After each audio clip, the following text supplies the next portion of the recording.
북저널리즘 위크엔드 시작합니다. 안녕하세요. MC 김혜림 에디터입니다. 안녕하세요. 북저널리즘의 신아람입니다. 안녕하세요. 북저널리즘 이현대입니다. 현재를 해설하고 미래를 전망하는 소식을 살펴보는 위크엔드. 이번 이슈는 김혜림 에디터가 준비해 주셨습니다. 어떤 주제 가지고 오셨나요? 저는 오늘 입는 로봇 이야기를 조금 해보려고 하는데, 만약에 두 분은 로봇을 입어서 어떤 특정한 몸의 신체의 한 부분을 강화시킬 수 있으면 뭘 입고 싶으세요? 아니, 저는 뭘 강화시키고 싶은 건 아니고요. 분명히 이제 10년 안에 제 무릎부터 삐걱거리기 시작할 거다. 네. 그리고 이제 최근에 제가 굉장히 고민하고 있는 게 네네. 이 어깨 관절이 제가 이제 약간 거북목에 라운드 숄더도 있고 아시잖아요. 네. 이제 책상 현대인의 앞에, 질병들. 네, 책상 앞에 앉아서 일하는 사람들 다 갖고 있는 거. 네. 그런 게 있다 보니까 이제 어깨도 지금 심상치 않다. 이러다가 50견을 45세 맞을 수도 있겠다. 요러한 좀 공포에 좀 사로잡혀 있어가지고요.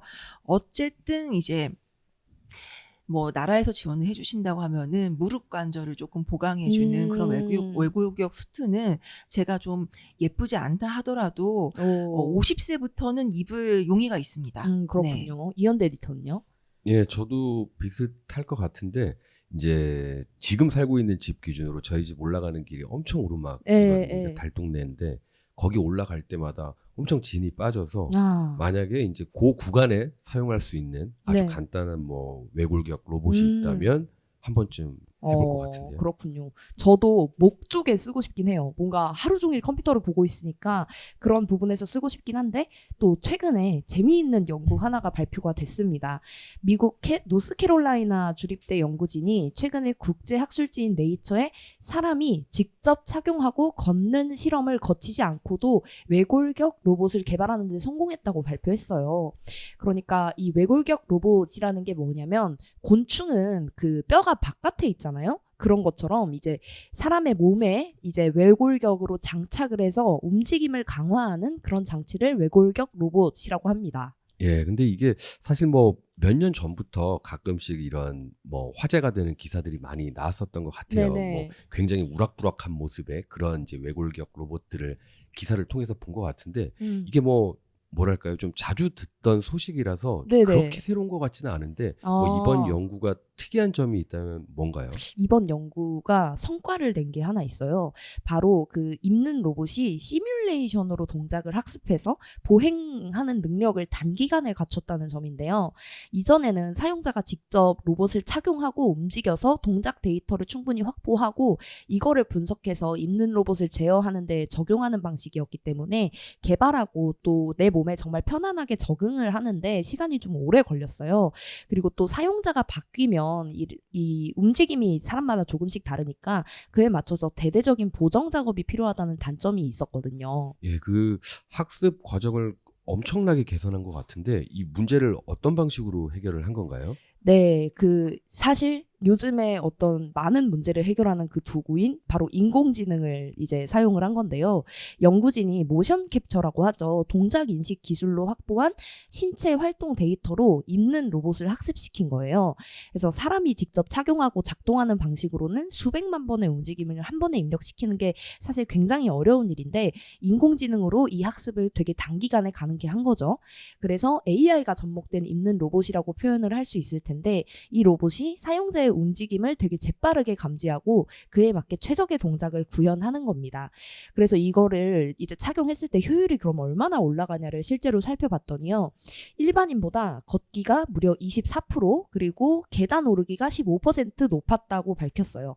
그러니까 달리기의 경우에도 이 입는 로봇을 착용한 경우에는 에너지 효율, 그러니까 조금 덜 힘을 들이고 더 많이 갈 수 있는 그런 효율이 13%나 높아서 조금 더 다른 사람들보다 오래 달릴 수 있는 것으로 조사가 됐습니다. 네, 이런 입는 로봇이 이제 더 상용화가 되면 이제 뭐 의료용으로 이제 뭐 재활을 한다거나 이런 데서 좀 큰 도움이 될 것 같은데 그것 외에는 또 어디에 사용될 수 있을까요? 일단 지금 이야기가 되는 게 군사용으로 전투력을 강화할 수 있다 이런 이야기도 나오고 또 다양한 손동작을 좀 정교하게 지원을 할 수 있다면 제가 만약에 드럼을 배우지 않아도 드럼을 칠 수 있다거나 바이올린을 배우지 않아도 뭐 바이올린으로 노래를 연주할 수 있다거나 뭐 이런 식으로도 활용이 가능한 거죠. 그리고 또 대표적으로 가장 많이 쓰일 것으로 예상이 되는 곳이 또 노동 환경입니다. 뭐 택배를 옮기거나 아니면 짐을 옮기거나 뭐 갑자기 계단을 많이 올라야 한다거나 그런 지점들에 쓰이면 일을 더 많이 또 빨리 할 수 있게 되는 거죠. 예, 그 예전에 이제 그 아마존 물류 창고 같은 데서 실험하는 것들 보니까 이제 굉장히 큰 택배 상자를 들고 할 때 이런 입는 로봇의 이제 도움을 받아서 굉장히 작은 힘으로도 이제 큰 물건을 옮기고 맞아요. 그런 영상들을 본 적이 있는 것 같은데 그런 쪽만 해도 뭐 약간 익숙하거든요. 하도 그쵸. 기사를 많이 봐서.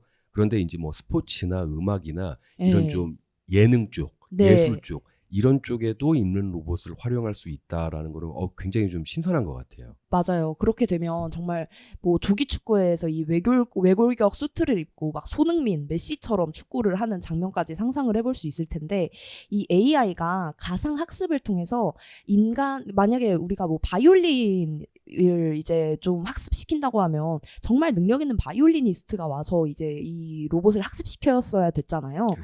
그런데 이제는 인공지능으로 그 인간의 정밀한 동작까지 익힐 수 있게 되면서 이걸 로봇으로도 현실화를 할 수 있게 된 겁니다. 좀 지난 연구가 하나 있는데 지난 4월에 구글의 딥마인드가 국제학술지인 사이언스 로보틱스의 연구를 하나 발표했어요. 이 연구 결과에 따르면 가상학습으로 일어서는 방법부터 해서 뭐 드리블, 슈팅, 또 수비까지 배운 로봇이 실제 축구 경기에서 기술을 구현을 했다고 합니다. 이 딥러닝이랑 강화학습을 결합해서 심층 강화학습을 한 건데요. 이거를 통해서 로봇이 직접 자신이 시행착오를 하면서 개선점을 배워가고 그래서 되게 상당급의 축구 실력을 갖추게 된 거예요. 이렇게 좀 시뮬레이션으로 익힌 기술을 동작에 실제로 바로 적용하는 걸 제로샷 트랜스퍼라고 한다고 합니다. 예, 이렇게 참 새로운 기술들이 막 나오는 것들 보니까 뭐 당연한 이야기겠지만 이쪽 업계에서도 또 스타트업들이 많이 활약을 하고 있을 것 같은데요. 네, 맞아요. 실제로 이 로봇 시장 전망 자체가 2022년에는 74억 달러였는데 2026년에는 144억 달러 규모로 성장할 예정이라고 합니다. 그래서 이 시장에 중소기업 또 국내 기업도 스타트업도 많이 뛰어들고 있는 상황인데요. 일단 중소나 중견기업 같은 경우에는 작은 회사들 스타트업들을 인수하는 방식으로 조금 이 비즈니스에 진입을 하고 있고 스타트업 같은 경우에는 자체의 기술, 자신들이 가지고 있는 기술을 고도화하는 식으로 존재감을 키우고 있어요. 그래서 여기가 뭐 의료용으로도 쓰일 수 있고 산업용으로도 쓰일 수 있고 또 뭐 예능용으로도 쓰일 수 있고 정말 다양하게 활용이 되잖아요. 그래서 지금 시장을 선점하는 기업이 미래를 지배할 것이다. 뭐 이런 이제 인식도 퍼지고 있는 상황입니다. 네, 이게 참 입는 로봇이라고 하면은 뭐 제 머릿속에 떠오르는 것들은 거의 다 사실 미국 기업들의 네. 어떤 시제품 같은 것들인데 한국에는 뭐 좀 주목받고 있는 기업들이 있을까요? 한국에는 그 위 로보틱스라는 기업이 하나 있어요. 여기서 윰이라는 이 외골격 수트를 개발하고 있는데요. 이 윰이 목표가 있습니다. 바로 한 사람당 한 대의 로봇이라는 목표를 가지고 있어요. 그래서 일반 대중이 보행 운동을 우리가 사실 걷는 게 되게 힘들잖아요. 제대로 잘 걷는 게. 그래서 그 올바른 보행 운동을 위해서 개발된 게 바로 윰이라는 제품인데요. 이게 굉장히 가벼워요. 1.6kg의 무게로 30초면은 탈부착을 할 수 있고요. 또 한 번 충전을 하면 2시간 동안 사용을 할 수 있다고 합니다. 그래서 이거를 어디에 활용하냐면 뭐 등산이나 트레킹, 조깅 같은 좀 올바르게 보행을 해야지 좀 다치지 않는 그런 이제 활동들에 있어서 소비자를 위해서 쓰이고 있다고 해요.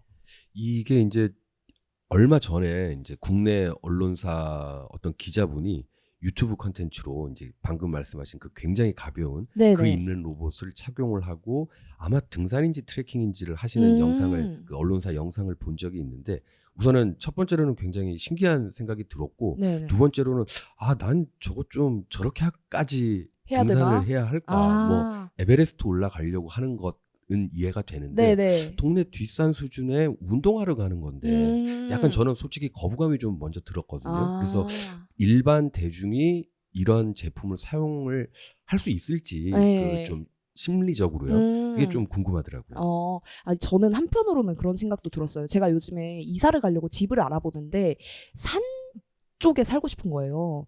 그런데 좀 망설여지는 이유가 출퇴근하기가 너무 힘들 것 같다. 그렇죠.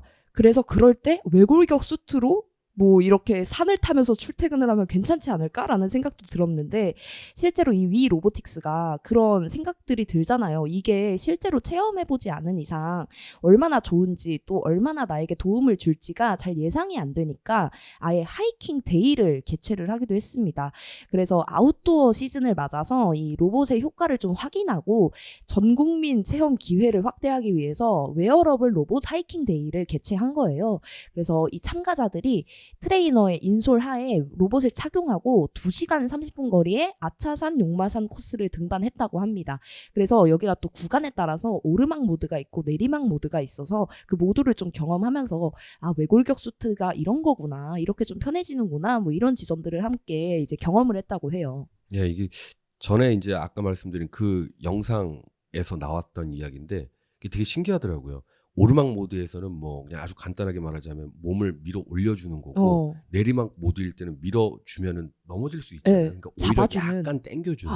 그래서 이제 무릎도 덜 상하면서 내려갈 수 있다. 뭐 이런 원리던데 이게 정말 더 발전하기 시작하면 진짜 사람들이 막 비전 프로 같은 것들 쓰고 이런 입는 로봇 입고 길거리를 돌아다니는 모습도 뭐 정말 5년, 10년 안에는 볼 수 있지 않을까 하는 생각도 드네요. 맞아요. 옛날에 막 기술 그 교과서 같은 데 보면은 뭐 2030년 인간의 상상화 이러면서 정말 못생긴 그 기기들을 끼고 길거리를 돌아다니는 그런 상상화들이 보였었는데 이제 정말 그런 게 곧 정말 가까운 미래에 좀 구현이 될 수도 있겠다라는 생각이 들어요.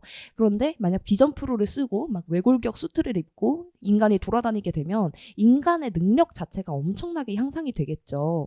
이런 미래의 인간 군상을 트랜스휴먼이라고 합니다. 인간의 한계를 뛰어넘는 인간인 거죠. 그래서 미래 사회에서 인간이 인공지능 또 로봇 기계와 같은 것들의 힘을 빌려서 신체적 인지적 능력이 지금보다 훨씬 뛰어날 수 있다는 거예요. 그리고 또 과학기술이 빠르게 발전하고 있는 만큼 환경도 함께 더 변화하겠죠. 그래서 이 트랜스휴먼이라는 이야기가 나왔는데 미래학자인 호세 코르데이로가 개발한 용어입니다. 로봇의 발달로 인해서 인류가 인간 이상의 능력을 발휘하는 게 바로 트랜스휴먼이다. 그리고 인류는 이쪽으로 진화할 것이다. 이렇게 예측을 했어요. 이게 참 정말 SF 영화에서나 보던 그런 상황들이 이제 그 나타나는 것 같은데 그때가 되면 정말 인간과 기계의 그 경계를 어디까지로 설정해야 할지가 굉장히 좀 모호해지고 논쟁도 많아질 것 같아요. 맞아요. 지금 또 일론 머스크가 뇌도 이제 뭐 저장 장치로 바꾸려고 그렇게 노력을 하고 있는데 이제 정말 미래에는 토니 스타크가 뭐 아이언맨 수트를 입는 것처럼 노동자도 또 소방관도 바이올리니스트도 수트를 입고 변신하면서 뭐 연주를 하거나 불을 끄거나 하는 게 가능해지는 거죠. 그런데 그렇게 되면 정말 전반적으로 사회의 룰 같은 것이 정말 크게 변해야 될 것 같아요. 저는 작게는 스포츠가 떠올랐는데 스포츠 이제 규칙 같은 거 다 바뀌어야 할 것 같지 않으세요? 아, 근데 저는 좀 두 가지로 나누어서 생각을 먼저 해봐야 될 것 같아요. 기본적으로 올림픽이나 그 월드컵 같은 그런 데 있잖아요. IOC하고 피파는 이거 인정하지 않는다. 아, 그럴 것 같아요. 그러니까 스포츠맨십이라는 것을 그 정신 자체가 이제 훌륭한 건 맞는데 그거를 일종의 상품으로서 팔아온 거기 때문에 저는 그거를 생각했을 때에는 인간의 근력, 인간의 지구력, 체력 이런 것의 한계를 시험하는 어떠한 스포츠 정신 같은 것이 되게 중요한 가치라고 한다면 이제 외골격 수트라든지 이런 것들을 이용하는 것은 아마 금지하지 않을까라는 생각이 들어요. 그래서 이제 이런 거죠. 왜 우리 도핑 검사 하잖아요. 도핑 검사하는 이유가 뭐예요? 그 약물이 몸에 나쁘게 이제 작용하기도 하지만 스포츠 정신에 위배되는 것, 일종의 치트키, 반칙이라고 생각하니까 그런 것을 굉장히 이제 심하게 단속하는 것일 텐데 이것도 마찬가지의 논리로 아마 그쪽에서는 안 될 것 같아요. 근데 반대로 아마추어 쪽 있잖아요. 즐기는 쪽. 그쪽에서는 오히려 이거를 아주 극대화해서 굉장히 지금까지 못 봤던 격투기를 보여준다던가 아니면은 진짜 무슨 아크로바틱에 가까운 이제 족구를 보여준다던가 이런 식으로 약간 막 도박하고 연결될 수도 있고 맞아요. 아니면은 뭐 약간 이제 새로운 즐길거리로 이제 개발할 수도 있고 이런 쪽으로 아마추어 쪽에서는 요게 스포츠에 좀 잘 접목이 될 수는 있을 것 같다라는 생각이 듭니다. 저도 비슷한 생각을 했었는데 저는 아마추어보다도 이게 진짜 프로리그가 생길 수도 있겠다라는 생각도 들어요. 뭐 케미컬 보디빌더 같은 거 뽑는 리그가 따로 있잖아요. 그런 것처럼 트랜스 휴먼 리그가 따로 생길 수도 있겠다. 이런 그거는 가능할 것 같아요. 네. 그러면 이제 거기서 그 기계의 능력치를 어디까지 제한할 그쵸. 것인지라든지 그런 규정들이 촘촘히 생기겠죠. 맞아요. 그러면은 정말 기술로 사람의 힘을 겨루는 그런 미래가 펼쳐질 수도 있겠다라는 생각도 들고. 근데 그렇게 되면 아마 네. 구단의 재력에 따라서 그러니까요. 네, 그렇잖아요. 네. 사실 스포츠는 물론 스포츠 선수가 되는 그 과정도 돈이 많이 들어가면은 훨씬 쉽고 과학적으로 할 수 있습니다. 물론 이제 피나는 노력이 있다라는 걸 그쵸. 다시 한번 말씀드리면서 전제하고. 전제하면서 근데 어쨌든 간에 스포츠 과학이라는 것이 괜히 있는 게 아니고 또 물과의 뭐 저항력을 최소로 만든 이제 뭐 수영복 뭐 이런 네. 기술 개발 같은 괜히 있는 게 아니듯 맞아요. 그 과정에도 자본이 들어가면은 훨씬 더 잘 갈 수 있는 것은 사실인데 이건 이제 기기가 돼버리면은 아니 비싼 기계가 더 좋겠죠. 맞아요. 우리 다 알잖아요. 예, 그러니까 그거는 아마 구단의 재력에 따라서 그게 굉장히 갈려버리는 그렇게 되면 조금 시시하게 돼버릴 수도 있는 그런 부분이 생기지 않을까라는 우려도 드네요. 그러네요. 곧 우리 톡스로 나갈 골프픽스라는 기술을 만드는 모아이스라는 기업이 있는데요. 거기 이용근 대표가 이런 이야기를 했어요. 사실 공정함을 겨루는 게 스포츠의 본질이기 때문에 이런 기술들은 대부분 스포츠 룰에서 배제될 것이다 라고 이제 아람 에디터와 비슷한 이야기를 했던 뭐 기억도 납니다. 네. 이게 참 그 방금 말씀해 주신 것들을 이렇게 종합해 보면은 뭐 어쨌거나 뭐 어떤 방식이 될지는 모르겠으나 분명한 것은 굉장히 많이 변할 것이다. 네. 우리 삶의 방식이 이제 이걸로 좀 요약도 해볼 수 있을 것 같은데 만약에 이제 세상에 뭐 많은 뭐 어떤 정책들, 규제들, 뭐 법칙 이런 것들이 트랜스 휴먼에 맞게 네. 설계되고 그런 것들이 나타나기 시작한다면 이게 참 한편으로는 되게 어떤 모습일까 궁금하기도 하면서 약간 좀 끔찍할 수도 있지 않을까 맞아요. 이런 생각도 들거든요. 네, 주의해야 할 것들도 분명히 있겠죠. 이 트랜스 휴머니즘 자체를 조금 비판적으로 보는 시각도 함께 공존하고 있습니다. 뭐 일본계 미국인 철학자인 후쿠야마가 이 트랜스 휴머니즘을 세계에서 가장 위험한 아이디어라고까지 비판을 했어요. 또 그 동아시아의 신학자 중 한 명인 김우병 박사도 나의 견해는 이 한국 배경과 더 넓은 동아시아 맥락에 깊이 뿌리를 두고 있는데 한국과 같은 국가들이 이 트랜스 휴머니즘을 통해서 뭐 황우석 박사가 이끄는 줄기세포 연구와 같은 좀 악명 높은 사건을 통해서 우리가 실험장이 될 수도 있을 것이다. 뭐 이런 우려도 있다라고 주장을 했습니다. 그래서 이 트랜스 휴머니즘의 대안으로 고려되는 사상이 바로 포스트 휴머니즘인데요. 둘 모두 되게 비슷해 보이고 또 휴머니즘이나 인간의 정체성 너머를 지향하고 있는 것은 맞지만 포스트 휴머니즘은 트랜스 휴머니즘과 다르게 인간과 비인간 존재의 상호관계 그리고 공생 가능성을 이 논의의 필수 전제로 삼고 있다고 해요. 그래서 무작정 기술을 낙관하고 뭐 그냥 다가오는 것을 받아들이는 게 아니라 우리가 어떻게 이 기술과 그리고 지구와 또 삶과 또 어떤 식으로 공생을 해나가야 할지를 먼저 고민하는 세상이 와야 할 것 같습니다. 네, 참 기술 발전의 속도가 정말 엄청나게 빠른데 이 기술과 정신이 좀 비슷한 속도로 함께 네. 발전해야 하지 않을까 생각을 해봅니다. 오늘 위크엔드에서는 외골격 수태에서부터 트랜스 휴머니즘 그리고 포스트 휴머니즘까지 이야기를 나눠봤습니다. 네, 북저널리즘 위크엔드는 북저널리즘 웹사이트와 애플 팟캐스트, 스포티파이, 네이버 오디오 클립 그리고 유튜브에서도 만나보실 수 있습니다. 그럼 내일도 위크엔드에서 만나요.